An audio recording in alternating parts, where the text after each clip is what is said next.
사람이 살 동안만 그를 주관하는 줄 알지 못하느냐.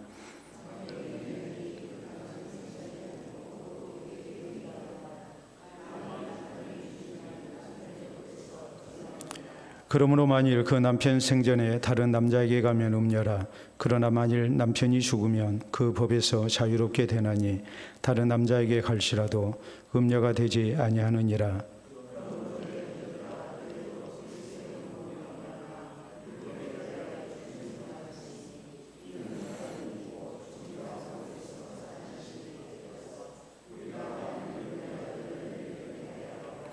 우리가 육신에 있을 때에는 율법으로 말미암는 죄의 정욕이 우리 지체 중에 역사하여 우리로 사망을 위하여 열매를 맺게 하였더니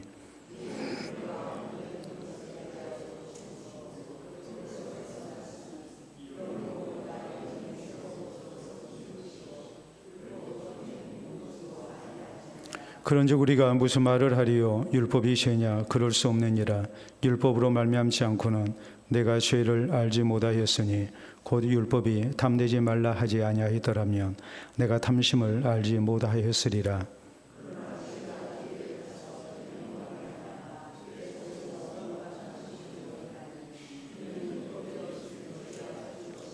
전에 율법을 깨닫지 못했을 때에는 내가 살았더니 계명이 이름에 죄는 살아나고 나는 죽었도다.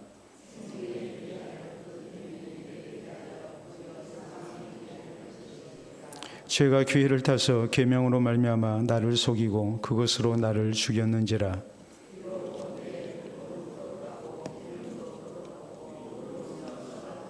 아멘. 기도하고 말씀. 오늘 로마서 강의 18번째 시간입니다. 아시아에서 최초로 노벨 문학상을 수상한 분은 인도의 시성이라는 말을 듣고 있는 타고르입니다. 이 타고르가 이런 얘기를 했습니다. 세상에서 가장 먼 거리가 어디인가 했을 때 물고기와 새의 거리라고 했습니다. 물고기와 새의 거리가 가장 멀다. 그 말의 뜻은 뭐냐면 물고기는 바다에 살고 새는 어디 사나요? 공중에 살기 때문에 바다에서 하늘까지의 거리, 다시 말해 하늘에서 바다까지의 거리가 세상에서 가장 먼 거리다 이렇게 얘기를 했습니다. 그런데 또 일반적으로 이런 얘기를 우리가 많이 사용하고 또 자주로 듣는 그런 말이 있습니다. 세상에서 제일 먼 거리가 어디인가 했을 때 우리 머리에서 가슴까지의 거리라고 얘기를 합니다. 머리에서 가슴까지는 평균적으로 성인을 놓고 볼 때 약 36cm라고 그럽니다. 그런데 이 36cm의 거리가 가장 멀다고 그러죠. 왜냐하면 머리로는 깨달아지는데 가슴으로는 공감이 되지 않기 때문에, 그렇기 때문에 공허한 그런 대화, 이 공허한 마음, 이것을 나타낼 때에 세상에서 가장 먼 거리는 바로 머리에서 가슴까지의 거리다 이렇게 얘기를 하는 겁니다. 그런데 또 이 머리에서 가슴보다도 더 먼 거리가 있다고 말을 합니다. 그 거리는 우리의 머리에서 바로 발까지의 거리다라고 말을 합니다. 물론 머리에서 발까지가 머리에서 가슴 36cm보다 더 멀죠. 적어도 한 150cm 정도 이렇게 되지 않겠습니까? 또 어떤 사람은 170cm 정도 이렇게도 이제 거리가 날 겁니다.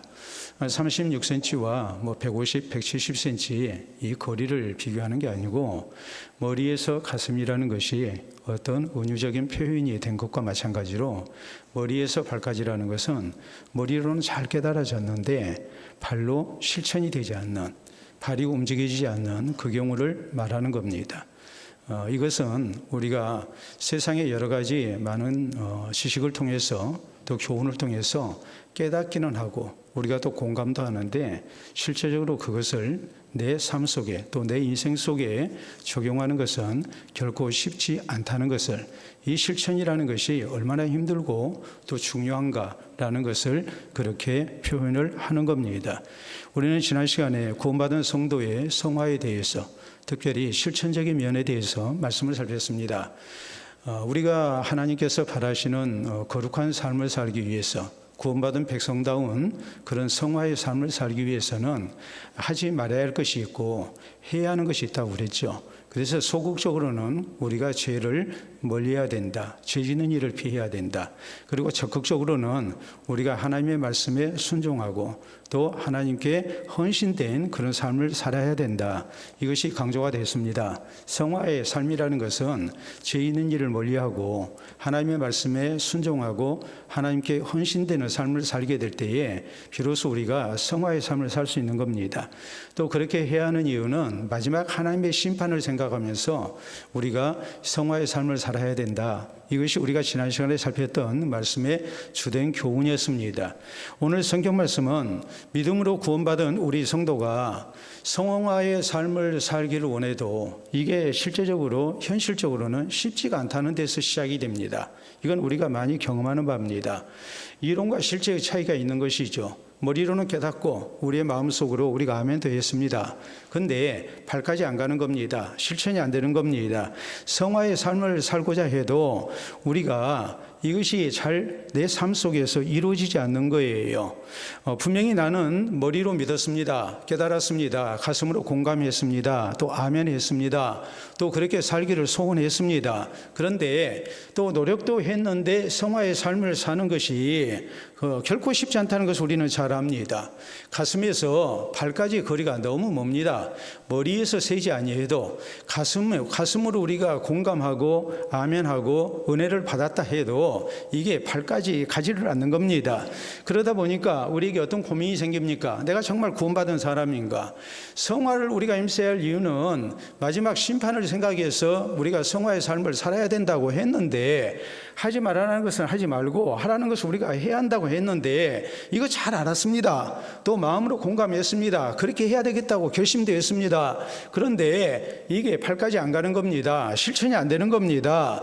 그러다 보니까 성화라는 것은 마지막 심판에 있어서 아주 중요한 요소가 된다고 했는데 그렇다면 나는 구원받지 못한 사람이 아닌가? 나 자신에 대해서 우리가 의심하게 되고 실망하게 되고 궁극적으로는 우리의 믿음이 흔들리는 모습으로 평생에 우리가 구원의 확신을 갖지 못하고 신앙생활을 하면 할수록 우리의 마음에 평안이 없는 불안 속에서 우리가 억지로 율법적으로 신앙생활하는 그런 모습이 우리에게 나타날 수밖에 없다는 것, 이건 우리가 많이 경험하는 내용이잖아요. 그렇기 때문에 이것을 우리가 어떻게 극복해야 되는가? 믿음으로 의롭다함을 얻고 우리가 이것을 구원을 확신하면서 우리가 신앙생활을 할 수 있을 것인가? 이것을 다시 한번 강조하고 있는 것이 오늘 성경 말씀의 내용이에요. 특별히 오늘 성경 말씀은 이것을 우리에게 잘 이해되게 하기 위해서 혼인관계로, 다시 말하자면은 율법과 은혜의 관계를, 우리의 혼인관계를 가지고서 설명을 하고 있습니다. 그렇기 때문에 이 혼인법을 통해서 우리에게 율법과 은혜의 관계를 어떻게 설명하고 있는가, 이것을 우리가 잘 알고 우리가 구원의 확신 속에서 성화의 삶을 사는데 우리가 조금 더 게으르지 말아야 되겠고, 또 우리가 좀 삶 속에서 바로 살지 못해도 우리의 구원이 확신을 잃어버리는 이런 모습이 되지 않도록 우리가 이 말씀을 통해서 교리적인 그런 무장을 더욱 든든히 할 수 있어야 됩니다. 자, 그래서 오늘 성경 말씀은 먼저 우리 그리스도인에 대해서 뭐라고 말씀을 하고 있는가?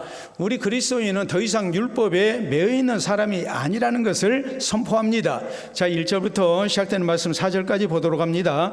형제들아, 내가 법 아는 자들에게 말하노니 너희는 그 법이 사람이 살 동안만 그를 주관하는 줄 알지 못하느냐? 자, 법이라는 것이 그렇잖아요. 사람이 살아있는 동안만 이제 적용이 되죠. 아무리 대단한 범죄를 저질렀다 할지라도 그 사람이 뭐 현행범이고 혹은 굉장한 많은 사람을 죽인 사람이라 할지라도 이 피의자가 예를 들어서 극단적인 선택을 해버렸다 할지 혹은 이제 같이 죽어버렸다 할지 이러면은 다섯자로 표현을 하죠. 그 다섯자 표현이 뭡니까? 공소권 없음이라는 말입니다.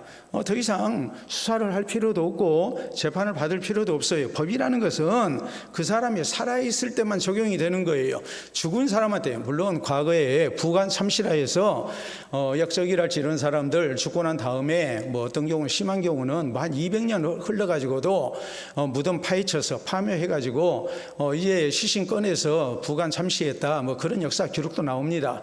근데 여러분 뭐 2장이랄지 혹은 저기 해서 뭐 파묘를 해보신 분들은 알겠습니다만은 뭐 한 30년, 50년 지나면 뭐 찾아보기도 힘들어요. 뼈 한 조각도 안 남아 있어요. 아주 특별하게 미라로 남아 있는 그런 경우가 있을지언정 대부분은 그냥 전혀 흔적도 안 남지요.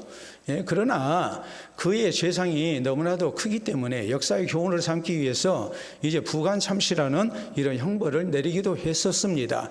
그러나 일반적으로 법이라는 것은 그 사람이 살아있을 때만 적용이 되는 거예요. 아무리 대단한 범죄를 저질렀다 할지라도 죽어버리면 공소권 없음으로 끝나는 거예요.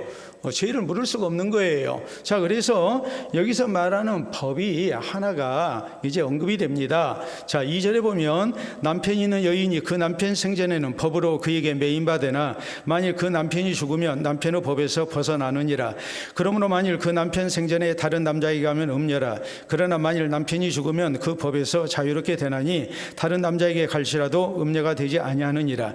그러므로 내 형제들아 너희도 그리스도의 몸으로 말미암아 율법에 대하여 죽임을 당하였으니 이는 다르니 곧 죽은 자 가운데서 살아나신 이에게 가서 우리가 하나님을 위하여 열매를 맺게 하려 함이라라고 말씀을 합니다. 자, 여기 혼인관계가 나오는데 혼인관계라는 것은 배우자가 살아있을 때만 효력이 발생합니다.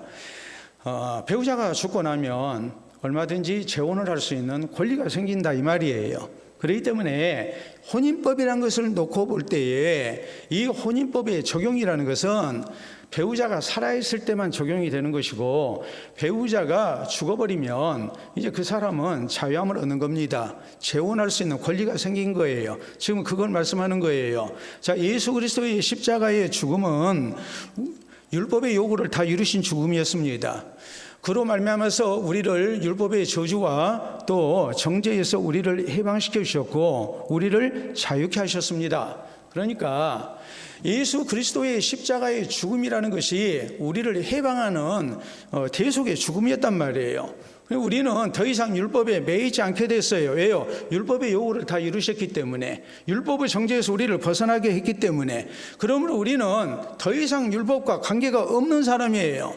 율법과 관계가 없기 때문에 우리는 내가 율법을 지키지 못한 것에 대해서 하지 말란 것을 했고 하라는 것을 하지 아니했기 때문에 이로 인해서 우리가 율법의 저주 아래에 있느냐, 그건 아니다고 말씀을 하고 있는 거예요. 여러분, 이런 표현을 써서 좀 죄송합니다만 우리가 결혼을 했다가 이혼한 사람, 그 사람 우리가 뭐라고 부르나요? 두 자로? 예? 우리 젊은 사람들은 많이 사용하는 용어가 있잖아요. 예? 혼자 사는 사람, 혼자인 사람을 우리는 뭐라고 그래요? 싱글이라고 그러죠. 예? 미혼인 사람을 싱글이라고 그러잖아요. 그런데 결혼을 했다가 이혼해서 혼자 있는 사람을 우리가 뭐라고 그럽니까? 돌싱이라고 그럽니다. 돌아온 싱글이라고. 돌싱이라는 그런 이제 용어를 요새 뭐 젊은 친구들이 이렇게 많이 사용을 합니다. 우리는 율법과 혼인관계에 있었던 사람인데 예수님이 율법의 요구를 이루시고 율법의 정죄로부터 우리를 해방시키셨어요. 이제는 우리가 율법과 이혼한 상태란 말이에요. 그리고 우리가 율법과 이혼하고 누구와 재혼을 한 겁니까? 예수 그리스도와 우리가 재혼을 한 거예요. 이건 어떤 의미로 보자면 우리가 율법으로부터 해방된 돌싱과 같은 그런 존재다라는 것을 말씀을 하고 있는 거예요. 자, 우리가 한번 생각을 해봅시다. 애굽에서 바로의 백성, 노예가 돼가지고 고생하던 이스라엘 백성들을 하나님이 해방을 시키셨습니다. 그리고 하나님은 이들을 내 백성이라고 말씀을 하십니다. 자, 이스라엘 백성들은 더 이상 바로에게 속해 있습니까? 속해 있지 않습니까? 속해 있지 않습니다. 더 이상 바로의 명령을 따를 의무가 없습니다. 전에는 바로의 명령대로 해야 됐습니다. 그 명령을 어기면 굉장한 그런 형벌이 가해졌고 어떤 경우에는 죽임도 당하고 그랬겠죠.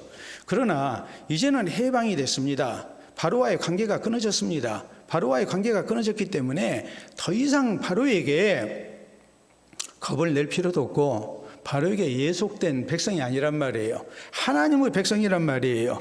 바로의 명령이라는 것이 아무 구속력이 없고 효력을 나타낼 수가 없는 그런 관계가 됐단 말이에요. 여러분, 베드로와 요한이 공회에 걸려가서 그런 말을 하죠. 예수님에 대해서 도무지 말하지 마라. 그러니까 베드로와 요한이 이렇게 말합니다. 하나님 앞에서 너희 말 듣는 것이 하나님 말씀 듣는 것보다 옳은가 판단하라. 우리는 보고 들은 것을 말하지 아니할 수가 없다. 이렇게 말씀을 합니다. 이 말의 의미가 뭐겠습니까? 우리는 하나님의 백성으로서 하나님을 경외하고 하나님의 말씀을 우리는 더 소중히 여긴다 이 말이에요. 내 소속을 생각하면서 하나님의 백성된 정체성을 가지고서 그것을 거절하는 거예요. 이것이 바로 무엇을 얘기하느냐? 하나님의 백성된 신분의 변화를 우리에게 말씀을 하고 있는 겁니다. 이제는 더 이상 우리가 세상의 권세 아래 놓여 있는 백성이 아니다 이 말이에요. 우리는 하나님의 백성이 된 사람들이다 이 말이에요. 이 세상법에 우리가 예속된 존재가 아니라는 말입니다. 이 말의 의미를 우리가 오해하지 말아야 됩니다. 그리스도인은 세상법 무시해도 된다. 그런 말이 결코 아니에요. 지금 성경이 말씀하는 것은 우리가 하나님 나라의 백성이 됐기 때문에 우리에게 있어서 가장 중요한 법적인 효력을 나타내는 것은 하늘의 법이고 하나님의 말씀이에요. 세상법이 아니란 말이에요. 그러니까 우리가 세상법과 하나님의 법이 충돌할 때는 어떤 법을 따라야 됩니까? 우리가 하나님의 법을 따라야지요. 이것이 바로 이제 법의 권세 아래에서 벗어난, 세상법에서 벗어난 성도의 모습이라는 것을 말씀을 하고 있는 거예요. 그리스도인은 소속이 다르기 때문에 더 이상 율법 아래 죄인일 수가 없다는 것을 말씀을 합니다. 자, 우리말에 이런 말이 있죠. 괜찮다. 괜찮다라는 말은 줄임말입니다. 괜찮다. 원래 본디말이 뭘까요? 초등학교 다닐 때 시험 문제 꼭 나오잖아요. 괜찮다의 본디말이 뭐예요? 관계하지 아니하다. 기억나십니까? 괜찮다의 본디말은 관계하지 아니하다예요. 관계하지 아니하다가 왜 괜찮다가 될까요? 여러분, 어떤 일이 벌어졌을 때 거기에 대한 내 책임이 없어요. 왜요? 내가 관계하지 않기 때문에. 그 일과는 나와 아무 상관이 없어요. 그러니까 괜찮은 거예요. 또 괜찮다는 말은 어떤 의미가 될까요? 관계하지 아니하다는 말은 나와는 상관없는 내 책임을 벗어난 문제라는 의미도 있지만 나하고는 아무 상관이 없는, 나하고는 관계하지 않은 전혀 별개의 문제이기 때문에 이 일에 있어서 나는 괜찮다고 얘기를 하는 겁니다. 괜찮다는 말은 바로 그런 의미란 말이에요. 여러분, 우리가 외교관들 놓고 보면 외교관들은 이 치해법권의 특혜를 누리고 있습니다. 왜요? 다른 나라에 가서 살고 있지만 외교관으로서 치해법권이 있거든요. 그 나라의 법에 지배를 받지 아니에요. 물론 간첩 혐의를 당했달지 그러면 어떤 불이익을 당할 수도 있지만 대사관이라는 영역은 대한민국에 있는 미국 대사관 하면은 그 영역은 누구의 관할하에 있을까요? 미국의 관할에 있습니다. 그러니까 대사관으로 피해버리면 어떻게 손을 대지를 못하죠. 자, 소파협정이 있습니다. 소파협정은 한미 상호 동맹에 의해서 한미 상호 이 조약에 동맹 조약에 의해서 주둔군 지휘 협정에 대한 내용이거든요. 이건 이제 줄이면 소파라는 말로 이렇게 이제 표시가 됩니다. 그래서 소파라고 그러는데 미군이 범죄를 저질렀습니다. 범죄를 저질렀는데 대부분의 경우는 우리 한국 경찰 관할에 있지 않습니다. 우리나라 법에 관할에 있지 않습니다. 미국 법에 관할에 있는 거예요.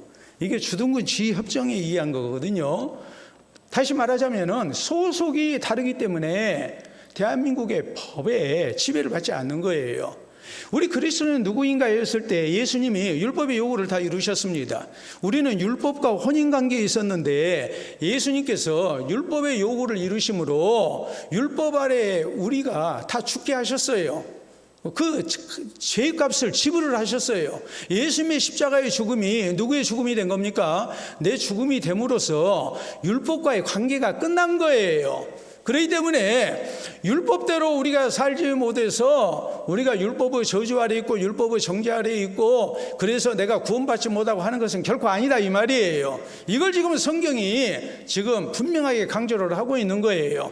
그렇기 때문에 우리가 성화의 삶을 살기는 원하지만 율법이 우리에게 요구하는 하지 말라는 것, 죄 짓지 말라는 것 우리가 어겼고 또 율법이 하라는 거 하지 못해서 우리가 또 범죄했다 할지라도 이 율법의 정죄 아래 우리가 있는 존재는 아니라는 것을 우리가 알고 이것이 근본적으로 우리의 구원까지 흔들 수 있는 또 이것을 취소시킬 수 있는 그런 권한이 없다는 것을 우리가 잊지 말아야 된다는 말이에요. 다음 두 번째로 성경은 어떤 것을 말씀하는가?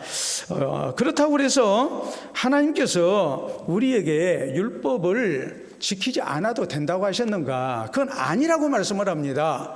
다시 말하자면 하나님께서 우리 그리스도인으로 하여금 율법을 벗어나게 하신 목적, 그것을 우리가 바로 알고 있어야 한다는 것을 강조를 해요. 자, 4절 말씀 다시 봅니다. 그러므로 내 형제들아 너희도 그리스도의 몸으로 말미암아 율법에 대하여 죽임을 당하였으니 이는 다르니 곧 죽은 자 가운데서 살아나신 이에게 가서 우리가 하나님을 위하여 열매를 맺게 하려 함이라. 하나님께서 우리를 율법 아래 죽게 하셨습니다. 예수 그리스도가 율법의 요구를 다 이루셨기 때문에 우리가 율법 아래 죽었다는 것은 율법과 관계가 끊어졌다는 것을 얘기를 해요. 그러니까 율법 때문에 우리가 구원받지 못하고 한 것은 아니다는 말이에요. 율법대로 우리가 다 요구를 이루지 못했다 해서 우리의 구원이 취소된 건 절대 아니라는 말이에요. 근데 하나님께서 왜 우리를 율법에서 벗어나게 하셨는가? 거기에 대해서 우리가 하나님을 위하여 열매를 맺게 하기 위함이라고 말씀을 합니다. 그러니까 율법 무용론, 율법 폐기론은 아니다 이 말이에요. 만약 우리가 율법을 폐기하고 율법 무용론을 주장하게 되면 어떤 문제가 생기겠습니까? 우리는 절대 성화의 삶을 살 수가 없죠. 그러지 않겠습니까? 우리 그리스도인이 구원받기 전에도 율법을 통해서 우리가 죄인인 것을 알고 우리가 구원받고 난 후에도 율법은 우리에게 여전히 필요하다고 그랬어요? 필요하지 않다고 그랬어요? 필요하다고 그랬죠. 왜요? 하나님께서 우리에게 바라시는 것이 무엇인가를 알고 또 우리가 율법의 요구를 따라서 살게 될 때 우리가 죄를 멀리하고 하나님 앞에 성화의 삶을 살 수 있기 때문에 율법은 구원받은 백성에게도 여전히 뭐하다고 그랬습니까? 유효하다고 그랬죠. 필요하다고 그랬죠. 지금 그 말씀을 하는 거예요. 하나님이 우리를 구원하신 목적이 어디에 있는가? 하나님을 위하여 열매를 맺게 하기 위해 우리를 구원하셨습니다. 그렇기 때문에 하나님이 우리를 율법과 이혼시키는 목적이 어디에 있는가? 우리를 율법과 관계를 끊게 하신 목적이 어디에 있는가? 그건 신령한 의미로 예수 그리스도의 신부가 되게 하기 위해서 예수 그리스도와 재혼케 하기 위해서 우리를 뭐 했다는 얘기예요? 율법에서 벗어나게 하신 거예요. 율법에서 우리를 죽게 하신 거예요. 율법과 이혼하게 하신 거예요. 그러므로 우리 그리스도인은 어떻게 해야 되느냐? 그리스도의 신부로서 우리가 새로운 삶을 살아야 된단 말이에요. 재혼하면 새롭게 살아야 되잖아요. 그래서 성경이 말씀하는 게 뭡니까? 그 새로운 삶이 뭘까요? 첫째는 성결이에요. 두 번째는 하나님께 헌신되는 거예요.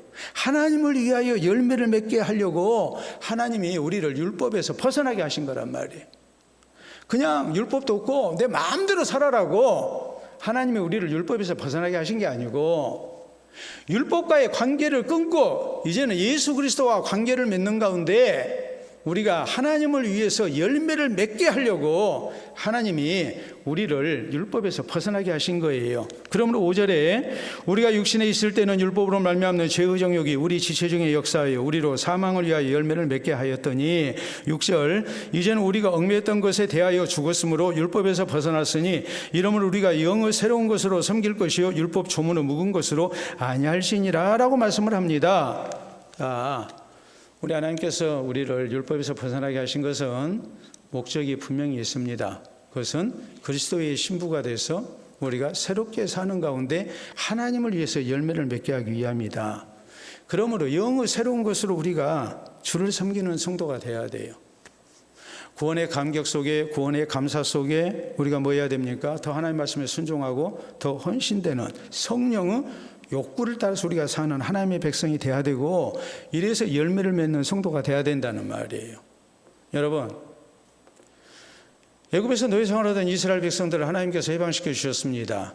이제는 바로의 아래에 있지 아니하는 바로로부터 자유함을 얻었습니다.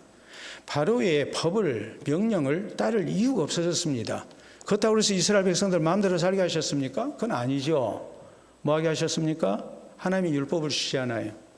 그리고 하나님의 백성으로 살게 하시잖아요. 새로운 법이 주어진 거예요. 여러분, 율법에 안식일을 지키게 했습니다. 우리가 예수님 구주로 믿고 우리가 신앙으로 산다고 했을 때 우리에게 안식일까지 내 날로 쉬면서 우리가 즐겁게 즐기면서 휴일로 살아라고 했습니까? 아니면 안식일이 뭐로 변합니까? 주일로 바뀌죠. 이제는 주를 위해서 사는 날이 된 거예요. 안식일이 단순히 쉬는 날이고 하나님 앞에 예배드리는 날이었는데, 안식일 대신 이제는 뭐가 주어졌어요? 주일이 주어진 거예요. 우리 예수님 율법에 대해서 말씀하십니다. 자, 산상수훈을 통해서 하신 말씀이 뭐였습니까? 너희가 이러이러하라고 들었거니와 율법에 이러이러하다고 너희가 들었지만 나는 너희에게 이르노니 하면서 더 차원 높은 말씀을 하십니다. 그래서 우리가 마태복음 5장에서 7장까지 산상수훈을 다른 말로 뭐라고 한다고 그랬습니까? 천국 시민의 생활 헌장이라고 말을 해요. 구원받은 성도는 당연히 더 높은 수준의 삶을 살아야 된다. 오른밤 때리면 뭐 하고요? 왼밤도 돌려야 되고, 억지로 오리를 가게 하면 심리도 같이 가지고 더 수준 높은 삶을 살게 하셨어요. 여러분, 디도스 2장 14절을 보면 하나님께서 예수 그리스도를 통하여 우리를 구원하신 목적, 그게 뭐라고 그랬습니까?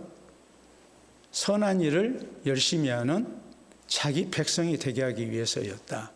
우리가 구원받고 아무것도 안 하는 게 아니라 더 하나님을 위해서 열매 맺는 삶을 살게 하려고 하나님이 우리를 구원하셨다, 이 말이에요. 율법이라는 건 그래요. 율법의 요구만큼 하게 해요. 거기까지만 하면 돼요. 그러나 내게 베푸시는 하나님의 은혜를 알면 율법의 요구만큼 하는 것이 아니라 그보다도 더, 율법의 요구만큼 억지로 했는데 이제는 뭐합니까? 율법의 요구 이상으로 내가 할 수 있는 최선을 다해서 감사 속에 기쁨으로 하는 거예요. 구약시대 감사절 지켰습니다. 1년 3차례 감사절 지킵니다. 6월절 구원에 대한 감사를 지키는 절기죠. 또 맥주절, 또 수장절, 봄추수, 가을추수 마치고 하나님 앞에 감사의 절기를 지킵니다. 그런데 신약시대에 구원받은 성도에게 요구하신 건 뭡니까? 범사에 감사하라. 항상 기뻐해라. 구약의 율법의 요구보다도 더 높은, 더 많은 것을 성경 말씀한단 말이에요. 여러분, 자식이 부모가 공부해라, 네가 잘 돼야지 뭐 이런 얘기를 막 하게 되면 기쁨이 없어요. 그냥 억지로라도 공부해야 돼요.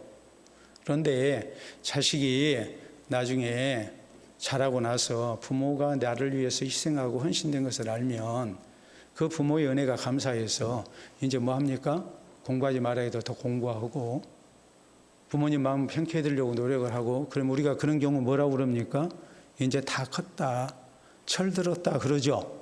근데 그것도 부족해요. 나중에 결혼해서 자식 낳고 살아봐야, 자식 키워봐야, 아, 우리 부모가 나를 키우기 위해서 이렇게 고생 많이 하셨구나 하는 것을 알죠. 그리고 이제는 의무가 아니라 진실된 마음으로 부모의 마음을 이해하고, 그리고 부모를 잘 모시려고 노력을 하잖아요. 자, 우리가 생활하다 보면 이런 것을 많이 봐요. 자, 사진 한번 보도록 하겠습니다. 여러분 사진을 보시게 되면 조개구이 무한 리필 무제한, 또 보겠습니다. 조개구이 무한 리필 또 볼까요? 상고집 해가지고 돼지고기, 소고기, 양념고기, 뭐 숯불 무한 리필 고깃집. 하여튼 어딘지는 몰라도 저런 게 있습니다. 또 다음, 저기도 1인분 가격에 무한 리필이네요. 공깃밥, 음료까지 무한 제공한다. 다음 사진 또 보시게 되면 저기도 무한 리필 또 있나요? 회전 초밥 무제한. 평일은 19,900원, 주말 공휴일은 25,800원, 미치아 가동 9,900원. 아니, 회전 초밥 좋아하는 사람은 저기 가서 무한정 먹으니까 좋겠죠. 예? 무한 리필하면은 우리가 어떤 생각이 들어요? 내가 마음대로 해도 되겠구나 하는 생각이 들잖아요. 자, 부모가 자식을 키우는데 자식에 대해서 내가 너 고등학교 졸업할 때까지만 키우겠다, 대학 졸업할 때까지만 키우겠다, 아니면 결혼할 때까지만 키우겠다. 뭐 부모의 다 기준이 있어요. 그렇잖아요? 예? 언제까지 내가 자식 뭐 하겠냐, 뒷바라지 하겠냐. 그러는데 부모의 마음은 어떻습니까? 예? 이게 AS도 해줘야 되고요, 자식. 또 뭣도 해야 되고, 무한 리필도 해줘야 돼. 그래서 뭐라고 얘기합니까? 자식은 눈에 흙이 들어갈 때까지 부모 마음에서 안 떠나요. 부모 눈에서 안 떠나요. 자식들이 그 부모의 마음을 알면 어떤 생각이 들겠습니까? 내가 정말 부모님 잘 모셔야 되겠구나. 그러다 보니까 부모님 살아생전에는 그렇게 못하고 부모님 돌아가시고 나면 그때야 청개구리처럼 애고하고 울고 후회한단 말이에요. 그러니까 우리가 뭐라고 얘기해요? 예? 있을 때 잘해라고 그래요. 살아있을 때 잘해라고 그래요. 여러분, 하나님이 우리에게 주신 은혜를 생각하면 그 은혜가 얼마나 큰가를 우리가 잊지 말아야 된다는 말이에요. 끝없는 하나님의 사랑과 은총 속에 우리가 구원을 받았습니다. 우리가 구원 받을 만해서 하나님이 우리를 율법의 정죄에서 해방시켜 주신 게 아닙니다. 이런 하나님의 은혜를 우리가 생각하면 우리 마음속에서 어떤 생각을 가져야 됩니까? 왜 하나님이 나를 이렇게 크게 사랑하셨는가? 왜 나를 구원하셨는가? 왜 율법의 저주에서 벗어나게 하셨는가? 나를 영적으로 율법과 이혼하게 하셨는가? 그것은 예수 그리스도의 신부되는 체온을 통해서 하나님 은혜에 감사한 가운데 하나님을 위해서 뭐하게 하기 위해서요? 열매 맺게 하기 위해서 하나님이 나를 율법의 저주와 정죄 아래에서 해방시켜 주셨다. 이걸 우리가 알고 우리가 감사와 기쁨 가운데 율법을 폐기하는 게 아니라 다 율법의 요구를 따라서 우리가 성결한 삶을 살고 또 하나님을 위해서 열매 맺는 삶을 살고자 힘쓰는 성도가 되어야 된다는 것, 이것을 기억할 수 있기를 바랍니다. 자, 세 번째로 우리가 생각해야 할 것은 뭐냐면, 그렇기 때문에 근본적으로 우리는 율법에 대하여 부정적인 자세가 아니라 긍정적인 자세를 가져야 된다는 것을 말씀합니다. 율법과 우리가 상관이 없으니까 율법을 폐기해야 되느냐, 혹은 율법은 나쁘다고 얘기해야 되느냐, 우리가 필요 없다고 우리가 치부해야 되느냐? 아니라는 거죠. 믿음으로 구원받은 성도에게도 여전히 율법은 이런 이유 때문에 필요하다는 것을 강조를 해요. 자, 7절이야 봐요. 그런데 우리가 무슨 말을 하리요? 율법이 죄냐? 그럴 수 없느니라. 율법으로 말미암자고는 내가 죄를 알지 못하였으니 곧 율법이 탐되지 말라 하지 아니하였더라면 내가 탐심을 알지 못하였으리라. 자, 대한민국 헌법은 탐심을 범죄로 죄라고 규정합니까? 안 합니까? 규정합니까? 안 합니까? 여러분이 백화점에 가서 명품을 지금 보고 있습니다. 돈 내야 합니까? 죄입니까? 그거 몰래 훔쳐봤으니까 그거 죄진 겁니까? 도둑질한 겁니까? 아니죠. 세상법은 탐심을 죄로 규정하지 않습니다. 그런데 바울은 말씀합니다. 성경이 하나님의 십계명에 탐심은 죄라고 말씀을 하셨기 때문에 만약 율법이 탐심을 죄라고 하지 아니했다면 내가 탐심이 죄인 줄 몰랐을 것이다. 율법 때문에 내가 하나님 앞에 죄인인 것을 알았다 이 말이에요. 자, 8절 이어지는 말씀. 그러나 죄가 기회를 타서 계명으로 말미암아 내 속에서 온갖 탐심을 이루었나니 이는 율법이 없으면 죄가 죽은 것임이라. 그런데 실제적으로 우리가 탐심을 품어요, 안 품어요? 탐심을 품고 살아요. 이걸 우리가 다른 말로 얘기하자면, 좋게 포장을 하면 사람이 욕심이 있어야 동기가 부여되고 또 최선을 다하는 노력을 하지, 이런 식으로 좋게 포장할 수 있어요. 그러나 우리가 살면서 탐심에 대하여서 끊임없이 우리가 많이 유혹을 받는 게 사실이잖아요. 갖고 싶은 것도 많고 되고 싶은 것도 많고, 그러면서 내 마음속에 결핍에 그런 마음도 느끼게 되고 내가 가진 것에 만족하지 못하고 그런 경우도 많이 있지 않습니까? 그래서 바울은 말합니다. 만약 율법이 없었다면 죄가 죽은 것이다. 탐심은 더 이상 죄가 되지 않는다는 말이에요. 그런데 9절에 전에 율법을 깨닫지 못했을 때는 내가 살았더니 계명 이름에 죄는 살아나고 나는 죽었도다. 율법 앞에, 탐심이라는 율법 앞에 나는 죄인이 되어버렸다. 만약 율법이 없었다면 내가 율법을 깨닫지 못했을 때, 율법을 깨닫지 못했을 때는 그게 죄인 줄 몰랐어요. 아니, 손자놈이 할아버지의 수염을 잡아당깁니다. 모르고 한 일이죠. 알고서 했다면 가만히 두겠습니까? 모르고 한 일이라. 예? 아빠는 이놈아 그래서 막 그렇게 호통을 치는데 할아버지는 허허허 하고 웃고 그냥 나 돌아 그러시거든요. 그런데 나중에 고등학교 다니는 손자가 할아버지 수염 잡아당기면 되겠습니까? 말이 안 되는 얘기죠. 지금 바울 사도의 말씀은 뭐냐면 내가 율법을 몰랐을 때는 내가 죄인이 아니었어요. 근데 내가 율법을 딱 알고 나니까 내가 하나님 앞에 죄인이구나라는 것을 깨달았다는 말이에요. 이어지는 말씀은 10절 생명에 이르게 할 그 계명이 내게 대하여 도리어 사망에 이르게 하는 것이 되었도다. 하나님 앞에 죄인이니까 죄의 삭은 뭐라고 그랬습니까? 사망이라고 했죠. 나는 이제 죽어야 하는 존재가 됐다. 11절 죄가 괴를 타서 계명으로 말미암아 나를 속이고 그것으로 나를 죽였는지라. 이로보건대 율법은 거룩하고 계명도 거룩하고 의로우며 선하도다. 아멘입니다. 율법이 있기 때문에 내가 하나님 앞에 죄인인 것을 알았다. 내가 얼마나 죄 가운데서 사는 사람인가를 내가 비로소 깨달았다. 율법이 없었다면 내가 내 죄도 깨닫지를 못하고 내 죄 깨닫지 못하면 하나님 앞에 내가 죄인 줄 모르니까 하나님 경외하지도 않을 것이고 예수님 필요도 없고 그렇게 살다 보면 구원받지 못할 존재가 됐을 텐데 그게 아니고 율법을 통해서 내가 죄인인 것을 깨닫게 됐다 이 말이에요. 그렇기 때문에 율법은 계명은 선한 거예요, 악한 거예요? 선한 것이라고 말씀을 해요.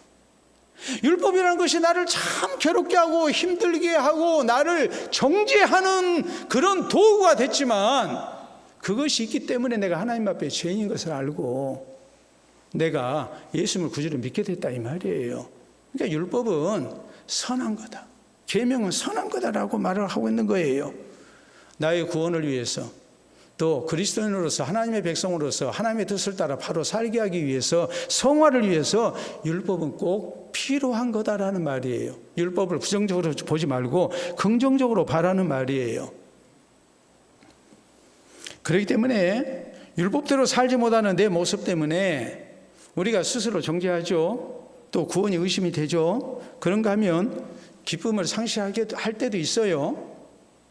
내가 율법 앞에 속된 말로 주눅이 들잖아요. 내가 하나님 말씀대로 못 살았으니까.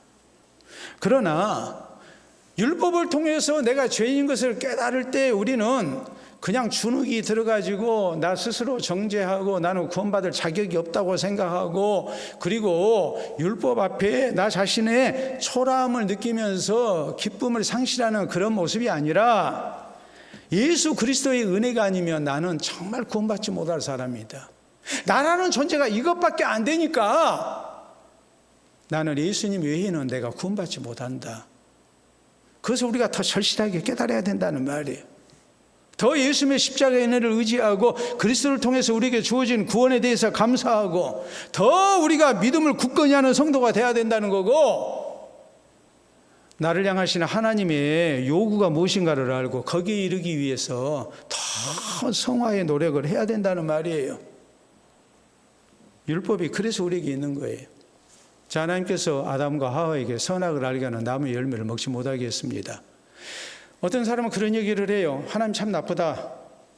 선악을 알게 하는 나무의 열매를 왜 둬가지고 시험 들게 했느냐. 아니 사람들이 통행을 하는데 그 통행하는 길목에다가 구덩이를 파놓고 거기 빠지게 했다면 당연히 구덩이를 파놓은 잘못이 있죠. 근데 하나님이 하신 일이 꼭 그와 똑같다. 하나님이 왜 선악을 알게 하는 나무의 실과를 거기 동산 중앙에다 딱 보인 데다 둬가지고 그거 보고서 거기에 미혹받아가지고 그거 따먹게 해서 죄 짓겠냐. 하나님이 참 이거 원인을 제공한 그런 존재다 이 말이에요. 그 나무가 없었으면 안 먹었을 텐데. 그런 경우 있잖아요. 그런데 하나님께서 선악을 알게 하는 나무의 실과를 놔두고 먹지 말게 한 것은 다른 데 있지 않습니다. 죄 짓게 하려고 그걸 둔 게 아니에요. 하나님을 기억하고 하나님을 의식하고 함부로 살지 못하게 하기 위해서. 그래서 하나님을 바로 섬기고 하나님의 복 가운데 번성케 하기 위해서 하나님은 선하신 목적으로 선악을 알게 하는 나무의 실과를 계명을 주신 거예요. 여러분, 어쩐데 그런 때가 있습니다. 바빠서 가는데 신호도 탁탁 걸릴 때가 있어요. 빨간불 탁 켜져가지고 꼭 내가 지나가려면 앞에서 딱 끊어져요. 바빠 죽겠는데. 오늘 교회 오시면서도 그러신 분이 혹시 계실는지도 몰라요. 그러면 그런 때는 어떤 생각이 듭니까? 아이고, 저 신호등 없으면 좋겠다. 그냥 자기 가고 싶은 대로 가면 좋겠다. 그게 좋은 걸까요? 그러면 다 죽어요. 그러면 당장에 25톤짜리 트럭 구입해가지고 타고 다녀야 해요. 예? 그랜저도 소용없고, 제노시스도 소용없고, 25톤짜리 트럭 몰고 다녀야 돼요. 교통법규 없으면, 교통법규가 있기 때문에 우리가 같이 사는 거예요. 우리가 이런 얘기 하죠. 참 착한 사람, 우리가 뭐라고 얘기합니까? 뭐 없이도 살 사람? 법 없이도 살 사람. 그거 옛날 이야기. 지금은 뭐라고 그럴까요? 법이 보호해 줘야 할 사람, 그래요. 법 없이도 사는 사람이 아니라 법이 보호해 줘야 할 사람. 근데 법이 보호해 줄 사람보다도 더 대단한 사람이 누구냐면 법 때문에 먹고 사는 사람. 판사가 그렇고 검사가 그렇고 법조인들이 그렇습니다. 법무사가 그렇습니다. 법 때문에 먹고 삽니다. 근데 실상 우리가 법 때문에 살고 있는 거예요. 대한민국에 법이 없다면 무법천지가 된다면 뭐가 되겠습니까?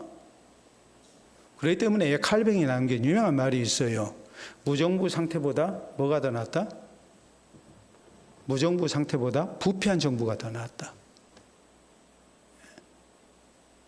정부가 없으면 법이 없다는 얘기인데 사람들이 어떻게 삽니까?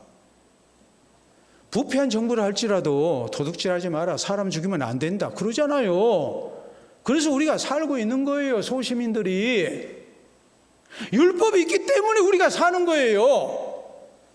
율법이 있기 때문에 내가 죄인인 것을 알게 되고, 율법이 있기 때문에 우리가 하나님께서 바라시는 성화의 삶을 살려고 우리가 기준을 알고 노력하는 거예요. 그리고 그 기준에 미치지 못했을 때 하나님, 난 죄인입니다. 그러므로 난 진실되게 예수님을 나의 구주로 믿습니다. 예수님을 향한 믿음 아니면, 예수님의 은혜 아니면, 하나님의 은혜 아니면 나는 절대로 구원받지 못할 죄인인 것을 난 인정합니다 하고서 진실된 믿음의 고백을 우리가 할 수 있는 거란 말이에요. 그렇기 때문에 우리 성도는 우리의 구원과 성화의 삶을 위해서 율법이 꼭 필요하다는 것을 알고, 율법에 대해서 부정적 생각을 해서는 안 됩니다. 긍정적인 생각을 가져야 됩니다. 그리고 율법을 통해서 나의 죄인됨을 깨달을 때마다 우리는 스스로 정죄하고 또 구원을 의심하는 대신에 더욱 예수 그리스도의 십자가의 은혜를 의지하고 또 더 하나님의 말씀대로 살고자 애쓰는 성화의 삶을 힘쓰는 성도가 되어야 됩니다. 부모가 자식을 신뢰해 주지 않으면 자식들은 세상에서 가장 나를 믿어 주실 분이라고 생각을 했는데 부모가 나를 믿지 않으면 사람에 대한 신뢰를 잃어버려요. 그래가지고 절대 바르게 살지를 못해요. 세상 사람들이 다 자식을 안 믿어줘도 부모는 자식을 믿어줘야 돼요. 부모가 나를 신뢰한다고 생각하면 자식은 그 신뢰에 보답하기 위해서 절대 함부로 살지 않습니다. 스스로 자기 검열을 해요. 부모의 은혜를 알기 때문에, 부모의 기대를 알기 때문에. 루터가 그랬어요. 루터가 했던 유명한 말이 있어요. 하나님을 사랑하고 네 마음대로 해라 그랬어요. 신앙생활은 뭐냐? 우리가 율법 지배 아래에서 막 불안해하고 율법적으로 살고 하는 것이 신앙생활이 아니고, 억지로 하는 것이 신앙생활이 아니고, 하나님을 사랑하고 네 마음대로 해라 그랬어요. 왜 그런 말을 했느냐? 하나님을 정말 사랑하면 영적인 자기 검열을 하게 돼요. 하나님이 나를 이렇게 사랑하신 줄 아니까 함부로 안 살아요. 더 하나님의 말씀을 소중히 여기고, 자식이 부모가 나를 신뢰해주면 항상 부모의 기대에 어긋나지 않기 위해서 조심하고 자기 검열 속에서 사는 것과 마찬가지로 하나님의 백성도 마찬가지예요. 아버지 되신 하나님께서 내게 베푸신 사랑을 알면 이 하나님을 사랑합니다. 그리고 하나님의 사랑을 배신치 않기 위해서 영적인 자기 검열 속에서 살아가요. 그래서 점차적으로 하나님 앞에 합당한 삶을 살려고 노력을 해요. 이게 성화의 삶이라고 설명을 했어요. 여러분, 분명히 우리가 구원받은 성도로서 바르게 살지 못할 때가 참 많습니다. 우리의 가슴과 발 사이의 거리가 너무 멀 때가 많습니다. 그때마다 우리는 구원의 감격을 잃어버리고 내가 정말로 구원받은 사람인가 하는 의심 속에서 힘들어할 수밖에 없어요. 오늘 성경은 우리에게 말씀하십니다. 이런 때 우리가 어떻게 해야 될 것인가? 나는 율법의 정죄가 더 이상 미치지 않는 하나님의 구원받은 백성이라는 사실을 우리가 다시 한번 기억을 해야 돼요. 그리고 우리는 하나님이 나를 왜 구원하셨는가? 예수 그리스도와의 재혼을 통해서 하나님을 위하여 열매 맺게 하기 위해 하나님이 나를 구원하셨다는 사실을 알고 우리가 더 성화의 삶을 자발적으로 살고자 힘쓰는 성도가 되어야 돼요. 특히 우리는 율법을 통해서, 율법이 나를 정죄한다고 생각하지 말고 율법을 통해서 내가 죄인인 것을 깨달았고 진실되게 예수 그리스도의 십자가의 은혜를 의지하고 이제는 주님 앞에 내가 하나님의 뜻을 따라 살겠습니다라는 그런 다짐 속에서 살고자 힘쓰는 성도가 되어야 돼요. 하나님의 크신 사랑을 알고 그 사랑 앞에 보답하는 모습의 삶만이 우리를 기쁨 속에서, 자원함 속에서 성화의 길로 우리를 인도할 수가 있습니다. 혹시 우리가 무너져도 다시 일어설 수가 있고 우리가 구원의 확신을 붙드는 가운데 다시 시작할 수 있는 성도가 될 수 있다는 것을 잊지 마시기를 바랍니다. 우리 함께 기도합니다.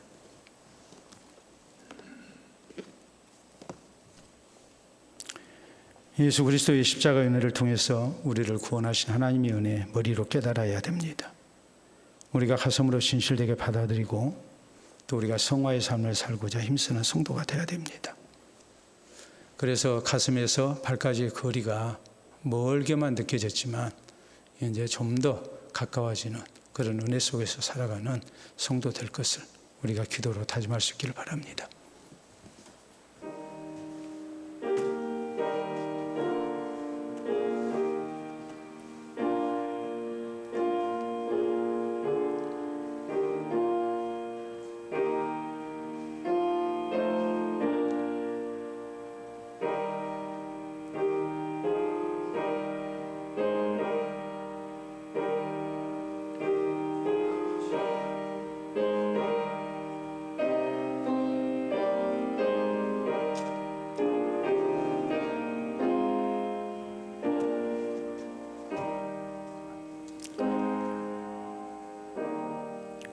자비로우신 우리 아버지의 은혜를 진심으로 감사합니다.